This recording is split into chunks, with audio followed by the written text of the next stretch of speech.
ধৰি লওক এতিয়া একো নাই মানে একোৱেই নাই। কোনো শব্দ নাই, স্থান নাই, আপোনাৰ মোবাইলৰ নেটৱৰ্ক নাই, আনকি আপোনাৰ ঘৰৰ কাষৰ সেই সুমবৰীয়া বজাৰখনো নাই। আপুনি থিয় হ'বলৈ মাটিও এতিয়াও তৈয়াৰ হোৱা নাই। আৰু তাৰপিছত খেলখন আৰম্ভ হ'ল। বিজ্ঞানে কয় বিগ বেং। পিছে তাত কোনো শব্দ নাছিল, কাৰণ শব্দ হ'বলৈ বতাহো নাছিল। এটা বেজীৰ আগতকৈ সৰু বিন্দু, তাৰ পৰাই উফৰি ওলাই পৰিল গোটেই ব্ৰহ্মাণ্ডখন খুব কম সময়তে। একেবাৰে আৰম্ভণিতে ব্ৰহ্মাণ্ডত এক ডাঙৰ খেলিমেলি লাগিছিল। সৃষ্টি হৈছিল সমানে সমানে মেটাৰ আৰু এণ্টি মেটাৰ, অৰ্থাৎ পদাৰ্থ আৰু প্ৰতিপদাৰ্থ।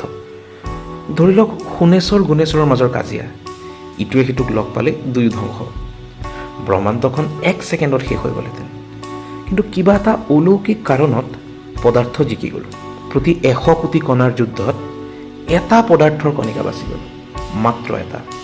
আৰু সেই বাচি যোৱা ভগ্নাংশখিনি আজিৰ এই গোটেই ব্ৰহ্মাণ্ডখন। লাহে লাহে ব্ৰহ্মাণ্ডখনে নিজকে সজাই তুলিলে। সৃষ্টি হ'ল কোটি কোটি গেলেক্সিজ, গেছ আৰু পোহৰৰ এক অপৰূপ কেনভাছ, এক অনন্ত সুন্দৰ নীৰৱতা। আৰু সেই তাহানিৰ বাচি যোৱা কণিকাবোৰৰ পৰাই আজি আপুনি সৃষ্টি হ'ল। আপুনি, মই, আমি সকলো আচলতে সেই মহাজাগতিক যুদ্ধখনৰ বাচি যোৱা সৈন্যহে। আৰু আজি 14 বিলিয়ন বছৰৰ পিছত সেই একেই কণাৰে গঢ়া আপুনি অসমৰ কোনোবা এখন চোতালত বহিছে, হাতত একাপ চাহ আৰু আকাশলৈ চাই ভাবিছে, মোৰ জীৱনৰ অৰ্থ কি? ব্ৰহ্মাণ্ডই নিজক চাবলৈ আপোনাৰ চকুহাল ধাৰলৈ লৈছে। এই বিশালতাত আমাৰ অস্তিত্ব এক পলকৰ দৰেও নহয়।